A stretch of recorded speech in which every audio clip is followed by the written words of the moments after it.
and then I'm sure he can tailor some of the information to your needs. How you doing today, Randy? I'm doing okay. How are you doing? Doing okay is so real. Yes, same They're here. I'm doing not they're okay. not putting their location in the chat. So if you're on the webinar, put your location in the chat so we can see where you're coming from. Yes, I'd love to hear. Because Metro is a pretty wide audience, so you never know when you live in the same city, right? Yeah. Okay, Grand Prairie, Worth. It's very worth it. New Brunswick. Mark Landry from Canada. We're international today. Yes, yes.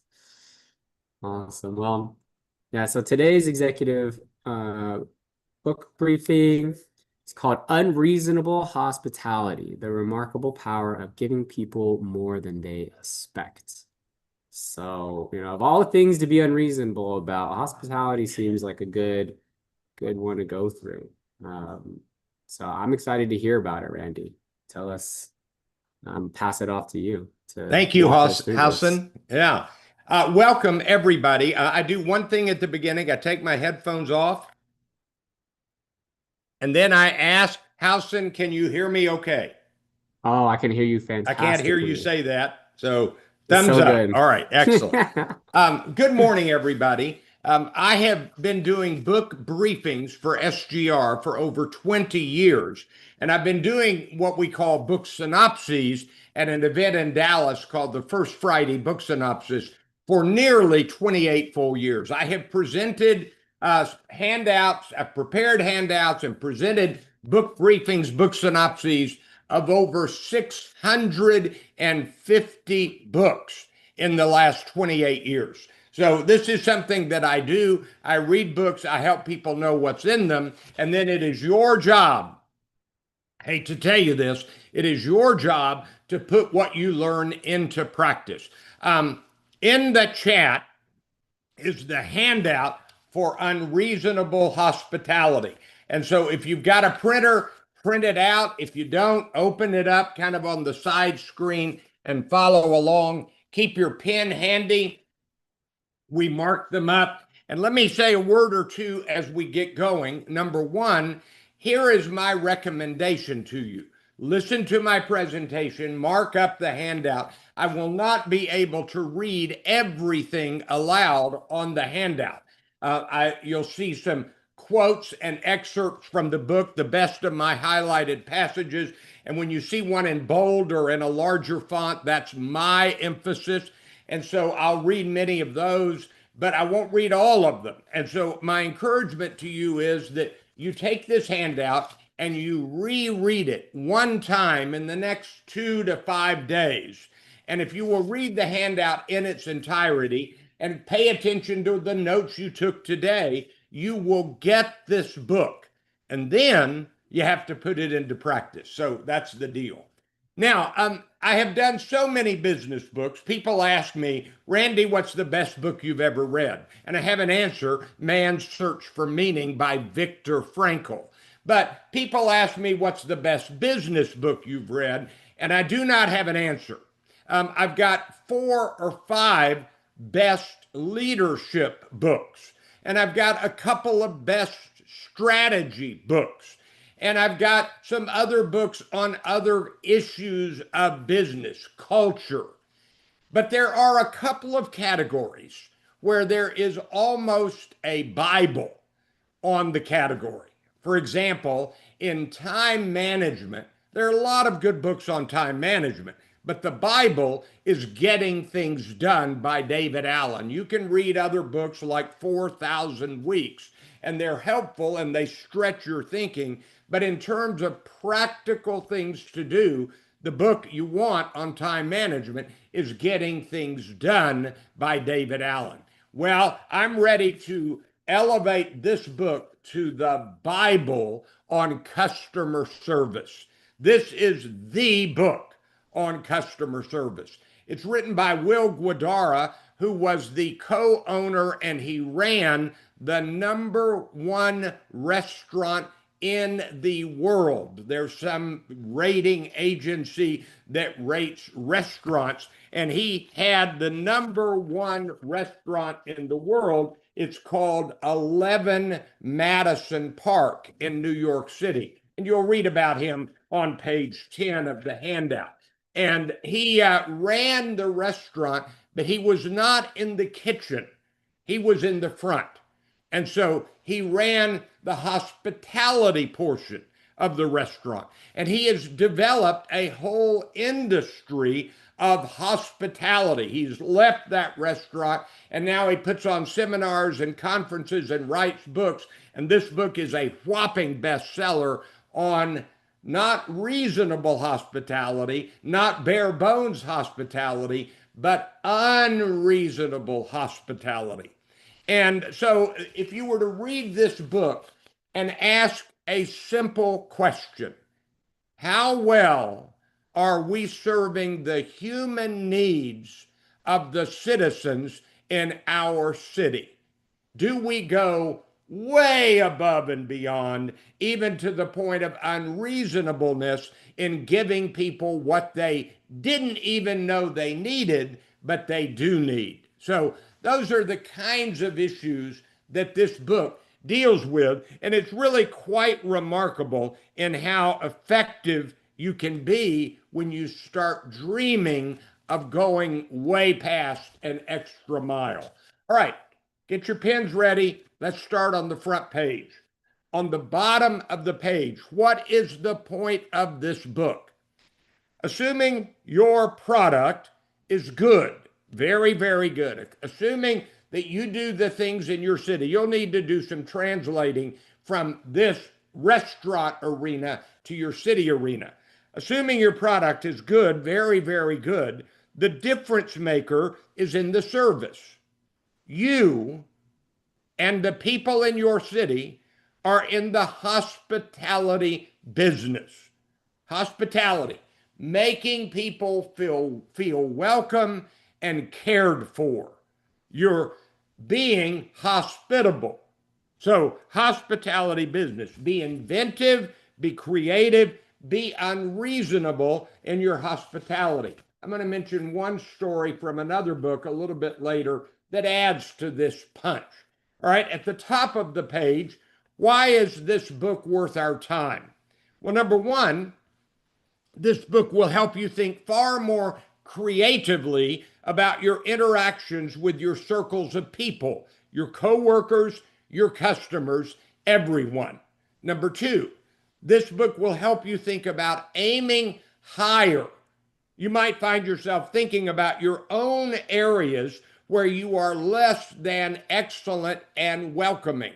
And number three, this book teaches you about strategy, management, and so much more in a wonderful narrative form. So if you read through the handout carefully and pay attention today, you'll think about the way you manage people. You'll think about the way you lead people. You'll think about the way you learn from the smartest people in your organization. All of that will be seen in hints throughout this book. Now, I had trouble deciding how to really launch into this. I think I want you to turn to page 9. We're going to go back to page 2 in a while, but turn to page 9. Simon Sinek, who wrote Start With Why, wrote the foreword to this book. This page are the thesis quotes of the book, and the first one comes from Simon Sinek. It is a book about how to treat people, how to listen, how to be curious, and how to learn to love the feeling of making others feel welcome. It is a book about how to make people feel like they belong. Boy, wouldn't it be great if you could make all of that come true? Make people feel welcome, listen, be curious, welcome people. What would happen, I'm reading now further down, if we approached hospitality with the same passion attention to detail, and rigor that we bring to our food. One of the obvious points in this book is that the author says we have been putting our emphasis in the restaurant business on the food, on the kitchen, maybe on the tablecloth and the settings, but not on the interactions between the servers and the people, the extra mile plus interactions. All right, the third quote. You're not being realistic, someone would invariably tell us when we came up with a great idea. Every time we contemplated one of our reinventions, you're being unreasonable.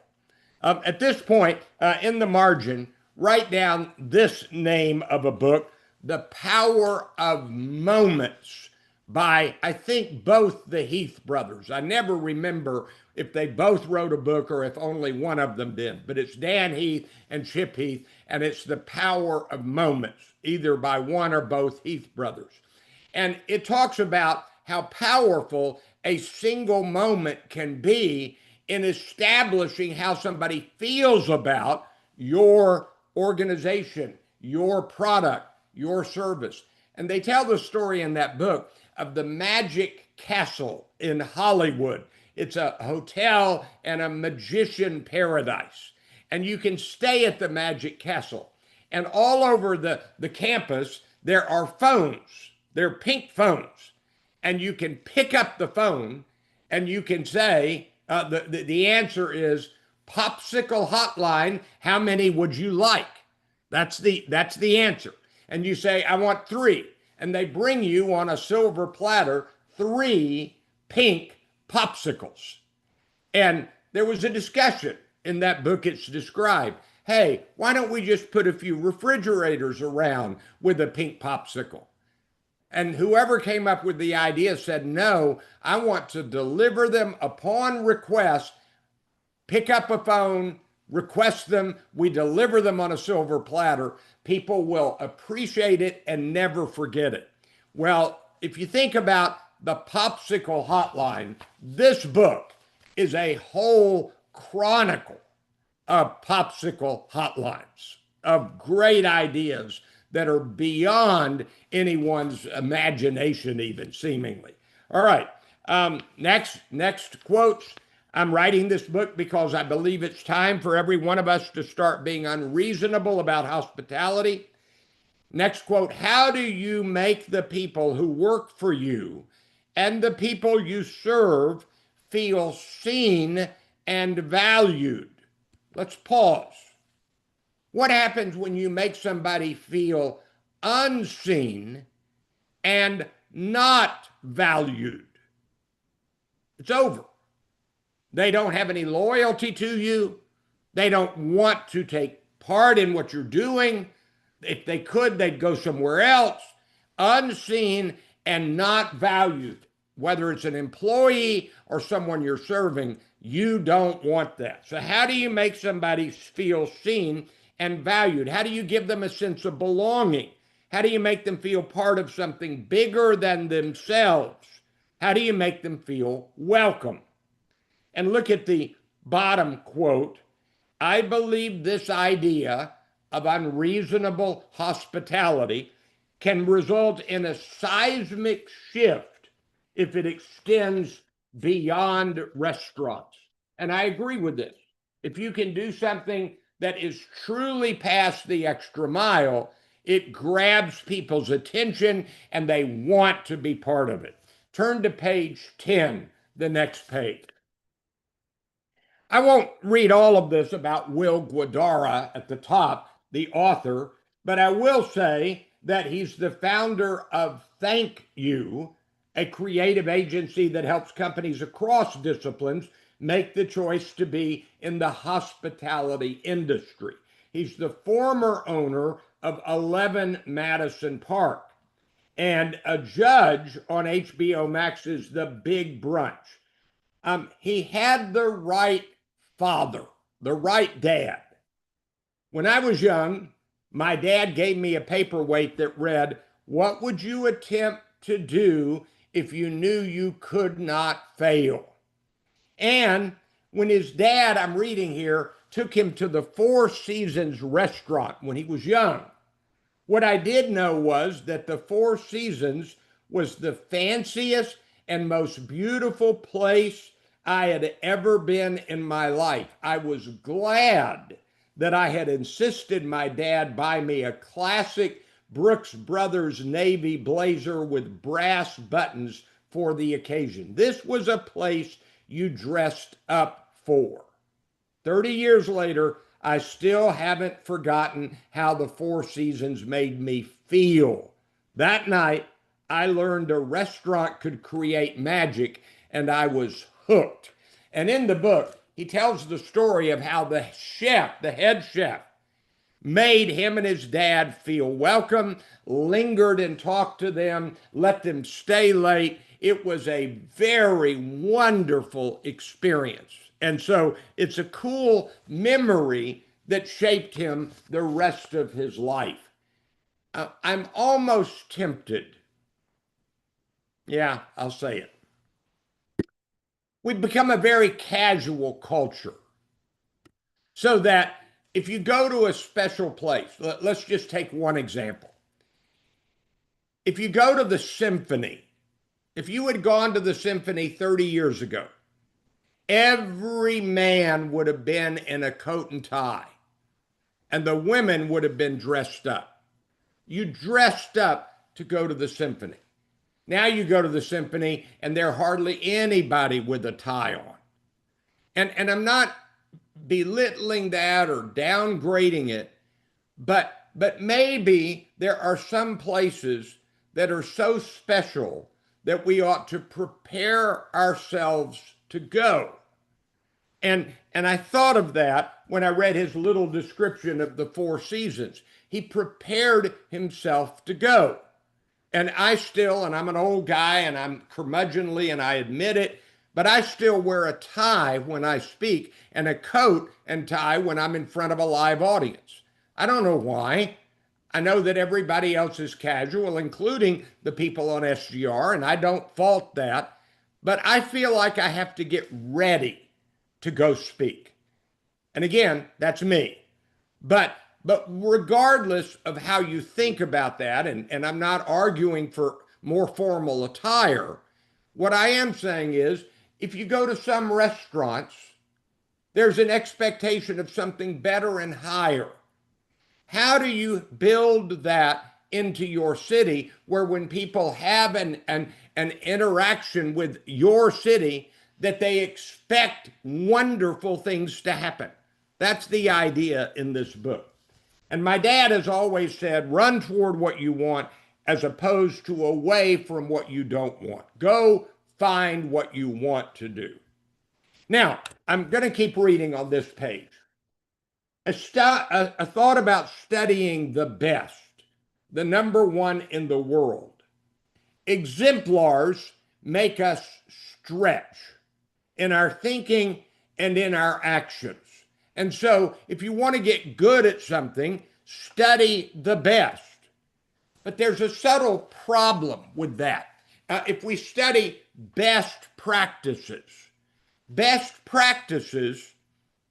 are only best practices until they're not.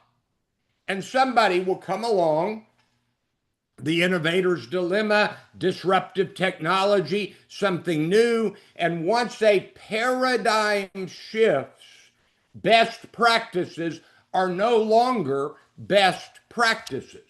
And so you study the exemplars, but look at the next point. But you also have to be original, which takes creativity and inventiveness. Write down in the margin this title, The Creative Habit. It's a book by Twyla Tharp, a Kennedy Center honoree, a Tony Award-winning choreographer, a brilliant artistic woman who talks about the process of creativity. It's a great book. And so you have to be original, and that takes creativity and inventiveness. We had everything we needed: the work ethic, the experience, the talent, the team, but we'd been operating as glorified curators, picking the best features of all the great restaurants that had come before us and making them our own. And so you want to add an element of our creative ideas. And then two things happen when the best leaders walk into a room. The people who work for them straighten up a little, making sure that everything's perfect. And they smile too. All right, here are some stories. Now, you read these stories, and the question is, how can I do this in my own work, in my own organization? It's tough. But here's my favorite story. It's called The New York Hot Dog Served in the New York Fine Restaurant. Here's what happened. Will Guidara said we loved it when people came to our restaurant with their suitcases. That meant they either came right from the airport, and this was the first place they wanted to go in New York, or they were headed to the airport and they saved us for last. And one time, they came in, a group of 4, with their suitcases. At this restaurant, the servers had gotten good at listening to the people talk to each other. Not in a creepy way. They would just walk up, serve, and pay attention.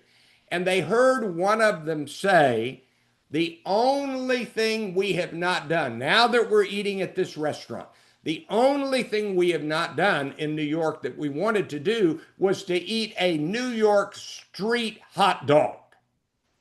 Well, the server went and told Will Guidara, running the restaurant. And Will Guidara ran down the street outside. He grabbed 2 hot dogs from a street vendor, paid for them, ran into the kitchen, told his head chef, cut these into 4 pieces so each of them gets a half a hot dog, plated up elegantly, and the server walked out with a half a hot dog on an elegant plate for each of the 4 guests. They went bananas. They loved it. How many times do you think they told that story? That is a brilliant piece of creativity and inventiveness. Here we go. But the hot dog was proof that we didn't have to call in a furniture maker to blow someone's mind. All we had to do was pay attention. Now, I could tell you all of these. I'll do a few of them quickly. About the parking meters.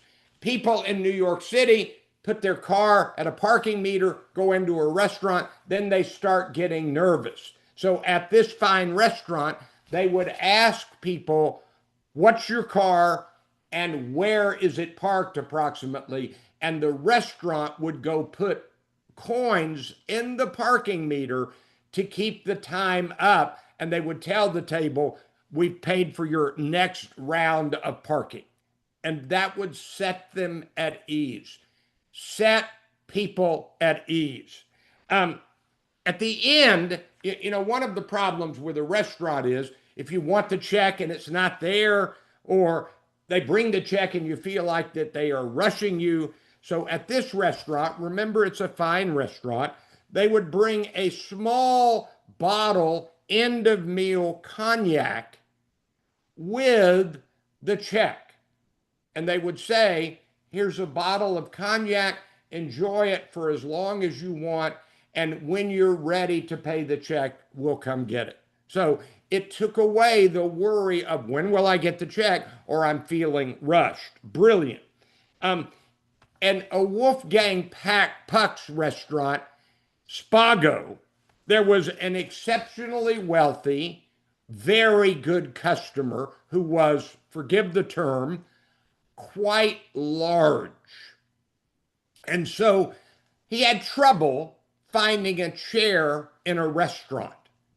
And at Spago, they custom built a chair just for this customer. And when he was coming, they would put the chair at the table for him, and he was always sitting in his custom built, very comfortable chair. I'm reading here, having a piece of furniture custom made for a regular, goes way above and beyond ordinary service. It is extreme thoughtfulness and inclusion and generosity. Now let me pause there a minute. There are a few people in our society today who are quite large. Have you thought about whether or not the chairs in your waiting rooms and your places for your city are large enough to accommodate someone who is quite large? That's not a minor point in today's society. All right. Restaurant traffic flow. This was interesting. The best way to put the table down, a plate down on the table, they would video from the top of the ceiling. They would video the movement of the servers, and they figured out a path for all the servers so they would never bump into each other. How do you learn to even think about that? Well, it reminds me of Steve Jobs of Apple, who was brilliantly observant. And some of you are old enough, it's been a while, to remember Apple's first iMac. It looked like an eggshell. And it came in 4 colors. There was a purple one, there was kind of a turquoise one. I had one. And Steve Jobs, when they were designing that eggshell, spent a full day at a jelly bean factory looking at the colors of jelly beans. And he went back and he said, I want these 4 colors. And they matched it. And that kind of attention to detail and observation was critical. All right. At this restaurant, I'm reading the next point, the way to welcome guests upon arrival. Most of the people there had reservations. They knew some of them. There was no podium for the maitre d'. There was a person, a maitre d', who greeted them by name. And by the way, they did not have a printer in the restaurant to make the noise of a printer. They did that in a back room for the receipt, for the check, and for the payment. And then this is the real high point. If you've got a printout, circle the surprise DVD, the surprise CD, the surprise hot dog. Here's the point. They would listen and they would overhear somebody say, oh, my favorite movie is Star Wars.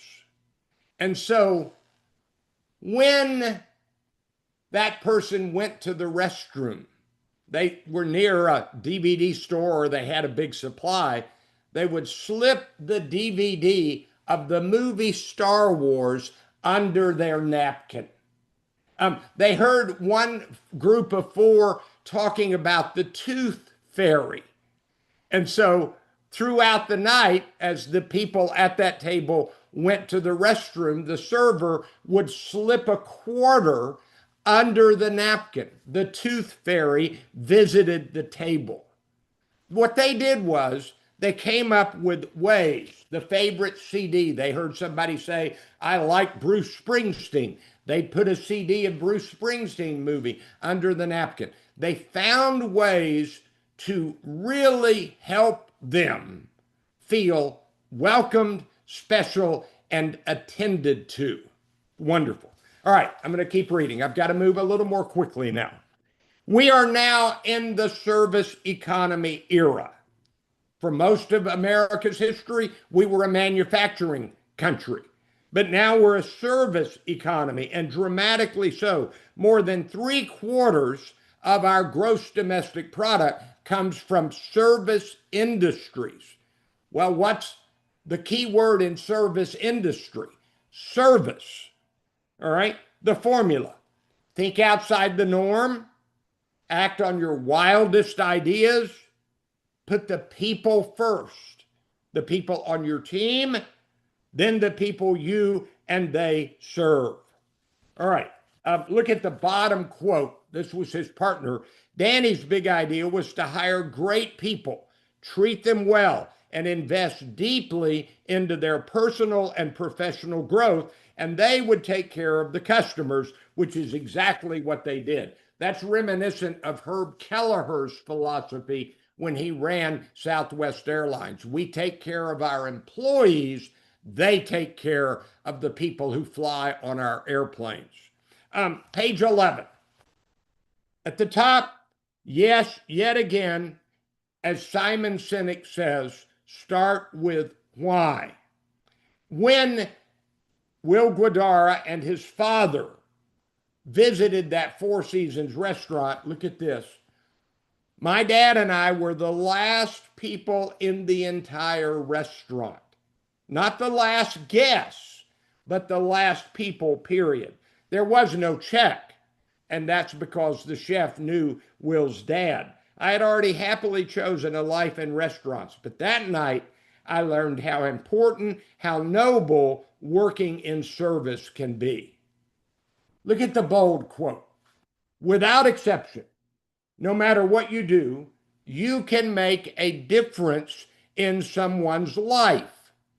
You must be able to name for yourself why your work matters. Do everything with intentionality, with intention. This is what I intend.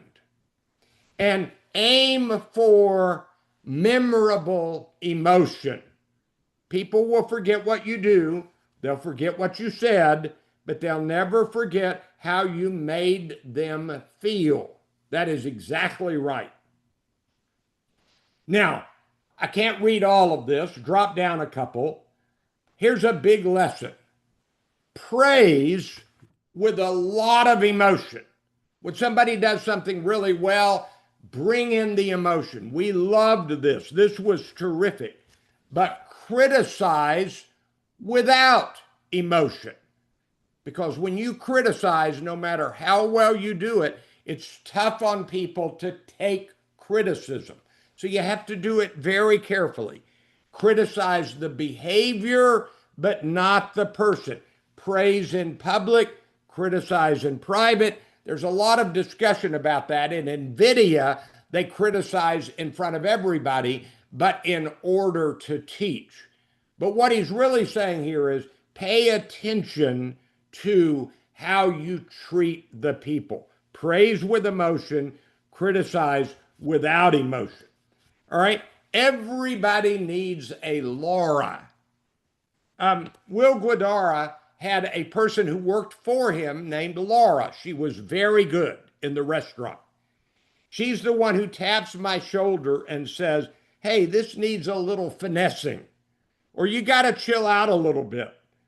If it isn't already clear, I think every leader should have a Laura. Here we go. No matter where you are in your hierarchy in your city, you're going to make mistakes. You need somebody to help point out your mistakes. And everybody, if you are higher up who works for you, will make mistakes. Everybody needs somebody to help them see when they're making a mistake and make corrections, including you, no matter if you're the city manager or the governor or the president. All right. Everybody needs some help. Everybody needs to help. In the restaurant, they had a signal. If you touch the lapel, that meant I'm having some trouble, a small gesture, but the impact it had on the restaurant was not. All right, some of the practices, and we've only got about 5 more minutes, so I'm going to have to fly.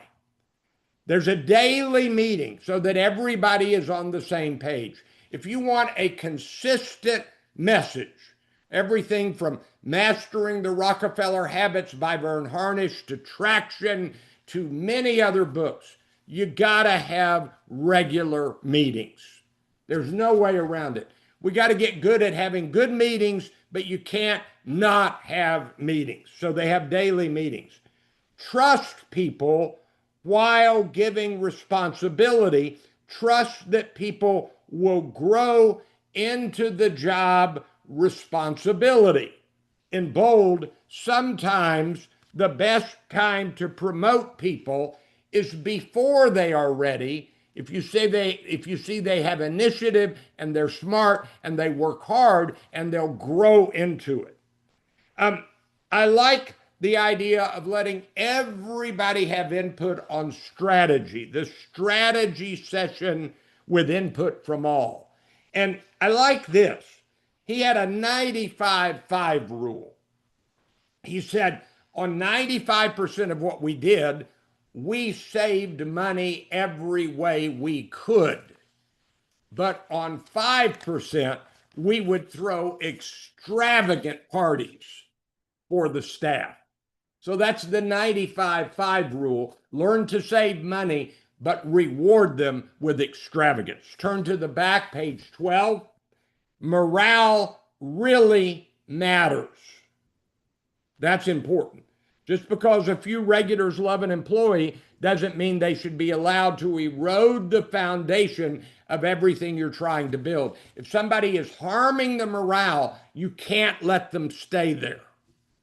Morale is fickle, and even one individual can have an outside and asymmetrical impact on the team in either direction, for the better, for the worse.